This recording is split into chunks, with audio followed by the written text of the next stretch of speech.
설교를 준비하면서 어떤 예화를 나누면서 서론을 시작할까 많은 고민을 해봤습니다. 그러던 중에 이제 인터넷에서 당신은 무엇을 바라보고 있습니까? 라는 어떤 글을 읽었는데 그 내용을 소개하자면 무엇을 바라보느냐에 따라서 그 사람을 정의할 수 있다는 겁니다. 그러니까 무엇을 바라본다는 것은 내가 그것에 관심이 있고 내가 그것에 집중하고 있다는 것입니다. 그렇기 때문에 어떤 것을 바라본다는 것은 그것을 생각하는 것이고 관심이 있다는 것인데 이것이 현재 자신의 모습이고 또 더 나아가 미래의 모습까지 결정짓는다는 것입니다. 이 글을 읽으면서 많은 공감을 했는데 어린 시절 저희 부모님께서는 제가 좋지 않은 것은 바라보지도 못하게 하시고 만지지도 못하게 하시고 먹지도 못하게 하셨습니다. 혹시 여러분들도 이와 같은 경험이 있으신가요? 그만큼 우리가 바라보고 느끼고 만나는 그런 모든 것들이 우리 인생의 중요한 이슈이기 때문에 그런 것 같습니다. 오늘 우리가 함께 읽은 본문 말씀에서도 이와 같은 중요한 이슈가 있습니다. 그것은 바로 무엇을 바라보고 있는가입니다. 무엇을 보고 계십니까? 라는 제목으로 말씀이 증거될 때 하나님의 은혜가 여러분들 가운데 가득하기를 소망합니다. 먼저 오늘 우리가 함께 읽은 본문 말씀의 배경을 살펴보고자 합니다. 1장 후반절에 보면 이제 요한과 안드레, 베드로가 예수님을 따르고 이튿날 예수님께서 빌립과 나다니엘을 부르셨습니다. 그로부터 사흘째 되던 날 예수님께서는 5명의 제자와 어머니 마리아와 함께 갈릴리 가나에서 열리는 혼인잔치에 초청을 받았습니다.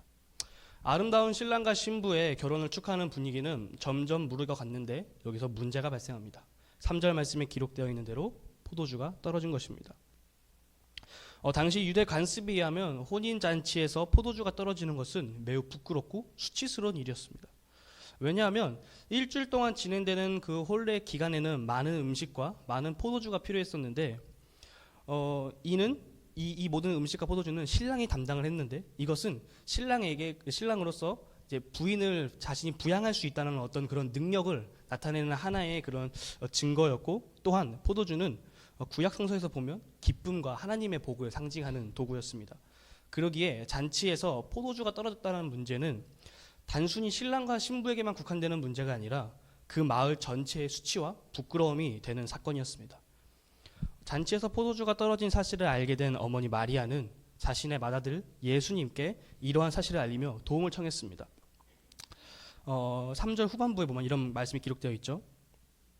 예수의 어머니가 예수에게 이르되 저들에게 포도주가 없다. 그러자 예수님께서는 다소 냉정하게 어머니께 대답을 합니다.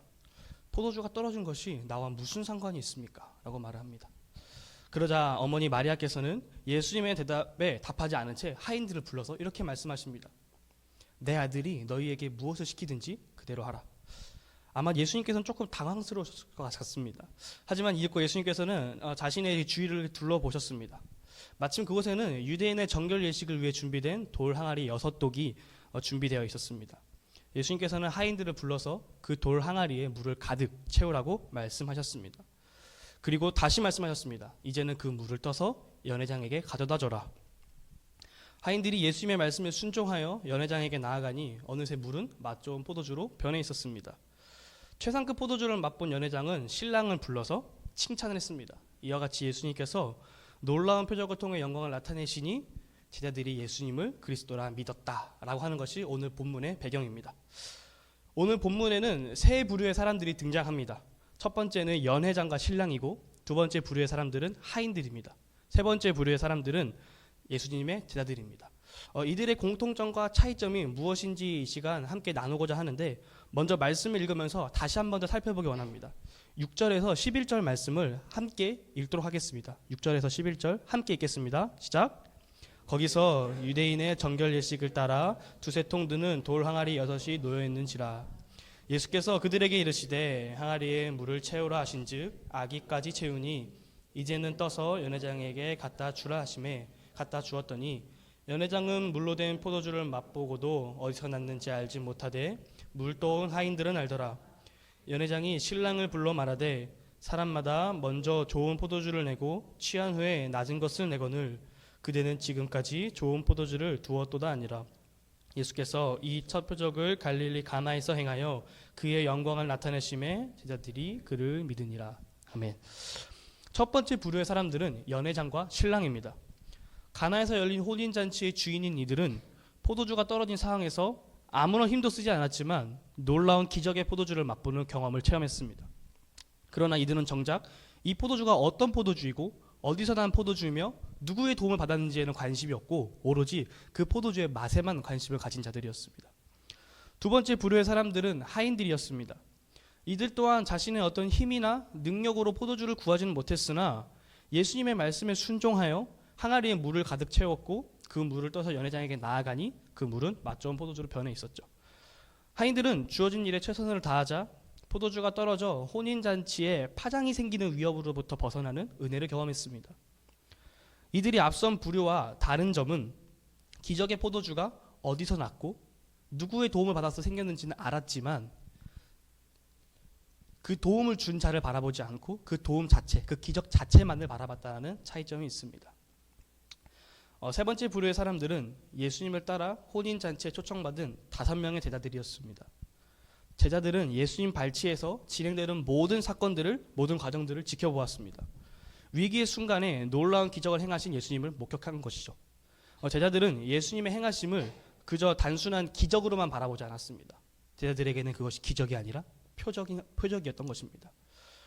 오늘 본문 말씀에 사용된 표적이라는 단어는 단순히 기적이나 이적을 뜻하는 말이 아니라 이 사건을 일으킨 자가 메시아, 즉 그리스도임을 강조하는 표현입니다.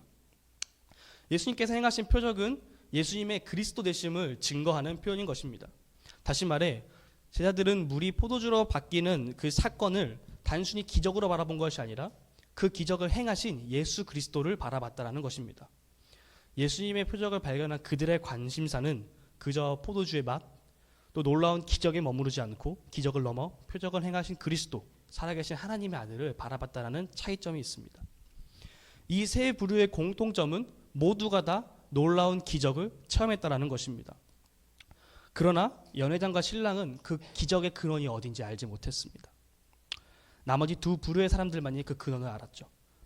똑같이 기적의 은혜를 체험했고 기적의 근원 또한 알았으나 하인들과 제자들 또한 다른 모습을 보입니다. 하인들은 더 이상 나아가지 못한 채 그 기적에만 머물러 있었지만 제자들은 그 주님을 바라본 것이죠. 잠깐 생각해 보는 시간을 가졌으면 좋겠습니다. 여러분은 이 세 부류의 사람들 가운데 어디에 속한다고 생각을 하십니까? 연회장과 신랑처럼 예수님이 어떤 분이신지는 알지 못한 채 그저 주어진 삶에 만족하며 살아가시는 부류십니까? 아니면 하인처럼 예수님을 구주로 내 삶의 주인으로 영접하지는 않았지만 믿지는 않지만 그저 열심히 교회 봉사하며 살아가는 부류십니까? 아니면 제자들처럼 예수님을 그리스도라고 내 삶의 주인이라고 영접하고 믿고 살아가시는 부류의 사람들이십니까? 가나 혼인잔치 세 부류의 사람들은 오늘날 교회에도 존재하고 있는 것 같습니다. 첫 번째 부류의 사람들은 어떤 교회의 규모, 유명한 사역자, 좋은 프로그램만을 바라보며 신앙생활하는 자들, 또는 예수님을 믿는다고는 하지만 여전히 세상 가운데서 세상이 주는 즐거움과 쾌락 가운데 그 맛을 느끼며 살아가는 포도주의 맛에 취한 자들. 두 번째 부류의 사람들은 확실한 소명과 분명한 은혜 체험 없이, 구원의 확실 없이 그저 봉사만 하는, 교회에서 열심히 일만 하는, 마치 마르다처럼 예수님보다 그 교회의 일과 봉사가 더 집중된 부류의 사람. 세 번째 부류의 사람들은 모든 상황 가운데서 믿음의 눈으로 그 기적의 본질이 되신 예수 그리스도를 바라보는 사람. 여러분들은 어떤 부류의 사람들이십니까? 잠깐 저의 얘기를 나누고자 합니다. 저는 고등학교 1학년 재학 당시 기독교 동아리에서 활동을 했었습니다. 당시 동아리는 매 방학마다 학생들이 주관해서 이제 1일 집회를 관례적으로 진행했었습니다. 1학기 끝나는 무렵 이제 방학에 있을 집회 생각에 저는 매우 들떠 있는 상황이었습니다. 그런데 갑자기 심해진 허리 통증으로 급하게 병원을 방문했더니 병원에서는 매우 심각한 허리 디스크라는 이제 판정을 내려줬고 당장 그 다음 날에 시술을 하자고 이제 날짜를 잡아줬습니다. 당시 저는 이제 시술을 받아야 된다는 생각과 그 시술 후에 어떤 그런 재활 치료로 인해서 집회에 참여할 수 없다라는 어떤 그런 생각에 굉장히 억울하고 또 하나님께 되게 많이 원망을 했었습니다. 차디찬 수술 대기실에서 공포로 인해 떨면서 저는 이렇게 기도를 했었습니다. 주님, 왜 저에게 이런 고난을 주십니까? 저는 누구보다도 예수님을 열심히 섬겼고 누구보다도 하나님 나라 일을 위해 열심히 한다고 자부하는데 왜 하나님께서는 저에게 이런 상황을 만들어 주십니까? 라고 기도를 했는데 곧바로 떠오른 기도 제목이 뭐였냐면 내가 하나님께 이렇게 대들면 안 되는데 라는 기도 제목이 떠올랐습니다. 그래서 바로 이제 하나님께 죄송하다라고 이제 회개 기도를 하기 시작했는데 두려운 가운데 벌벌 떨면서 제가 했던 가장 강하게 간절하게 기도했던 제목은 평안을 달라는 기도였습니다. 너무나도 떨려서 말도 안 나오고 몸이 부들부들 떨리는 그 상황 가운데서 평안을 달라고 기도했지만 하나님께서는 제 기도 가운데 침묵하셨습니다. 그렇게 계속 기도를 하는데 어느 순간 제 마음 가운데서 깊이 그 마음 깊은 곳에서부터 올라오는 하나의 기도 제목이 있었습니다. 그것은 뭐였냐면 이제 날 향한 주의 뜻이라면 이란 찬양의 가사였는데 그 내용이 이와 같습니다. 날 향한 주의 뜻이라면 내 뜨거운 피를 취하소서. 생명을 버리기 위해 오신 주님처럼 내 삶은 주의 것이오니 희생의 피로 부으소서. 살던지 죽던지 주만 위해 살게 하소서. 난 이 찬양의 가사가 제 마음 가운데서 큰 울림이 있었습니다. 그래서 이 찬양의 가사를 혼자 읊조리면서 주님께 기도했습니다.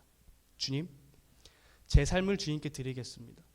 이 시간 다른 어떤 거 구하지 않고 제가 죽던지 살던지 그것이 주님의 영광이 된다면 나는 그 길을 걸어가겠습니다라는 기도 제목을 기도를 그런 고백을 하나님께 올려드렸습니다. 그러자 하나님께서는 세상 그 무엇과도 비교할 수 없는 평안을 그 순간 저에게 허락하셨습니다. 그리고 또 집회를 무사히 섬길 수 있게 하시는 놀라운 은혜를 허락하셨습니다. 이 이야기를 통해서 제가 여러분들께 드리고 싶었던 말씀은 무엇이냐면 저는 앞선 세 부류의 사람들 중에서 두 번째 부류에 속한 사람이었다라는 것입니다. 그저 열심만 가득했던 하인들과도 같은 사람이었다는 것입니다. 그런 제가 기적의 근원이시요 은원의 근원이신 하나님을 바라보자 어떤 일이 생겼다면 하나님과의 인격적인 만남이 생겼다는 것입니다. 다시 본문으로 돌아와서 혼인잔치에 참석한 모든 이들이 은혜를 경험했지만 각자가 다른 결과를 보여줬습니다. 혼인잔치에 참석한 모든 이들과 제자들의 차이점은 죄송합니다. 혼인잔치에 참석한 모든 이들이 은혜를 경험했지만 단 5명 제자들만이 예수님을 믿고 따랐습니다. 다른 이들과 제자들의 차이점은 무엇입니까? 무엇이 이들이 이토록 다른 결과를 나타내도록 하였을까요? 그것은 바로 시선의 차이입니다. 우리 다시 한번 11절 말씀 읽겠습니다. 11절 함께 읽겠습니다. 시작. 예수께서 이 첫 표적을 갈릴리 가나에서 행하여 그의 영광을 나타내심에 제자들이 그를 믿으니라. 아멘. 물이 포도주로 변하는 표적은 예수님의 말씀에서 비롯되었습니다. 태초에 천지를 말씀으로 창조하신 예수님께서 그분의 입술을 통하여 창조의 역사를 일으키신 것입니다. 물이 포도주로 변하는 창조를 통해 창조주의 영광을 나타내셨습니다. 그러나 그 영광을 누군가는 바라봤고 누군가는 바라보지 못했습니다. 제자들이 바라봤던 영광의 주인 예수님은 어떤 분이셨습니까? 도대체 예수님이 어떤 분이시기에 제자들이 그를 그리스도라 믿었으며 그들의 모든 것을 내어두고 예수님을 따랐을까요?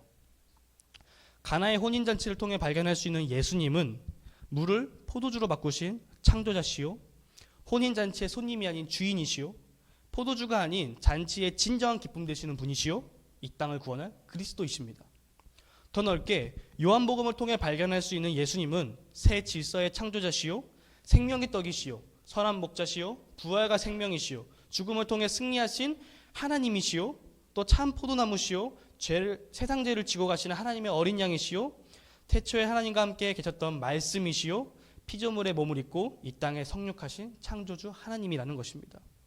이분이 바로 우리가 바라보아야 할 분이라는 것입니다. 여러분, 예수님을 바라보며 믿음으로 따랐던 제자들에게는 놀라운 변화가 있었습니다. 베드로는 예수님께서 그를 처음 부르셨을 때 자신의 생각과 판단으로 예수님을 바라봤습니다. 예수님께서 베드로를 부르셨던 그 갈릴리 바닷가 그 어부의 상황을 생각해 보십시오. 그리고 또 오병이어 사건 때는 어떠했습니까? 다른 제자들과 같이 수많은 사람들에 비해 턱없이 부족한 음식량을 보고 걱정했습니다. 또 폭풍의 바다에서 물리를 잠깐 걸었으나 파도를 본즉 물에 빠졌습니다. 그리고 죽음이 두려워 예수님을 3번이나 부인했습니다. 그러나 베드로가 예수님을 바라봤을 때, 하나님을 바라봤을 때 그의 삶에 어떠한 변화가 있었는지 생각해 보시기 바랍니다. 그의 시선이 변화됐을 때 그의 모습은 매우 적은 음식으로 매우 많은 사람들을 배불리 먹였고 남는 기적을 체험했습니다. 잠깐이나마 믿음으로 물 위를 걸었습니다. 그리고 자신의 목숨을 위해 예수님을 부인하던 자가 예수 그리스도의 영광을 위해 자신의 목숨을 내어놓는 자로 변화되었습니다. 이러한 베드로를 성령께서는 이방 땅의 복음을 전하는 도구로 사용하였습니다. 가나의 혼인잔치에서 진정한 기쁨의 근원을 발견한 요한은 그의 인생 말미에서 하나님께서 보여주신 환상을 통해 구원과 영광과 능력의 어린 양의 혼인잔치를 바라보고 기록하는 은혜를 입었습니다. 예수님을 바라보며 믿음으로 따랐던 제자들에게는 놀라운 변화가 있었습니다. 이전과는 다른 삶을 살게 된 것이죠. 잔치의 포도주가 아닌 진정한 포도주를 누리는 삶 말입니다. 결론입니다. 여러분은 지금 무엇을 바라보고 계십니까? 그저 맛 좋은 포도주를 바라보고 계십니까? 아니면 기적만을 바라보고 계십니까? 그것도 아니라면 그리스도 예수를 바라보고 계십니까? 여러분, 이 시간 여러분들께 한 가지의 권면을 드립니다. 우리 예수님을 바라봅시다. 예수님을 구주로 영접했지만 여전히 세상의 즐거움과 쾌락에 취해 그것만을 바라보는 것이 아니라 예수님을 바라봅시다. 그저 주일날 예배드리기 위해 교회에 출석하고 예수님보다 교회 행사나 일에 더 집중하는 것이 아니라 그 본질 되시는 예수님을 바라봅시다. 제자들은 잔치의 기쁨인 포도주가 아닌 진정한 기쁨 되시는 예수님을 바라보았습니다. 제자들은 다른 그 무엇보다도 예수님께 집중했습니다. 그러자 예수님이 어떤 분이신지 깨닫게 되었습니다. 예수님의 정체를 알게 된 제자들은 이전과는 다른 삶을 살게 되었습니다. 진정한 기쁨을 누리는 복된 삶을 살게 되었습니다. 우리도 이와 같습니다. 우리가 예수님을 바라볼 때 진정한 기쁨을 누릴 수 있습니다. 우리가 예수님을 바라볼 때 깊은 은혜를 체험할 수 있습니다. 우리가 예수님을 바라볼 때 예수님이 어떤 분이신지 알 수 있게 됩니다. 우리가 예수님을 바라볼 때 이전과는 다른 새로운 삶을 살게 될 것입니다. 예수님을 바라봅시다. 이것이 우리의 정체성이요, 예수님에 대한 우리의 고백입니다. 새 질서의 창조자이신 예수님을 바라보길 소망합니다. 아멘. 2019년을 마무리하면 2020년을 맞이하는 지금 이 시점, 우리 교회가 지금보다 더욱더 예수님을 바라보길 소망합니다. 목사님께서 매주 우리에게 강조하신 말씀이 있으시죠. 2020년 하나님께서 우리 교회에게 주신 말씀, 스스로 겸비하라. 이 말씀 붙잡고 함께 나아가길 소망합니다. 우리 자신을 스스로 비워 겸손하게 하나님의 얼굴을 구할 때, 우리의 시선을 주님께 맞출 때 하나님께서 우리 교회를 통하여 역사하실 줄 믿습니다. 우리가 주님을 바라볼 때 우리 교회가 하나님의 나라를 확장하는 통로가 될 것입니다. 또한 이 지역의 진정한 기쁨의 포도주이신 예수님을 증거하게 될 것입니다. 물을 포도주로 변화시킨 예수님을, 우리 교회를 통해 역사하시는 예수님을 바라봅시다. 이 시간 함께 기도하며 나아갑시다.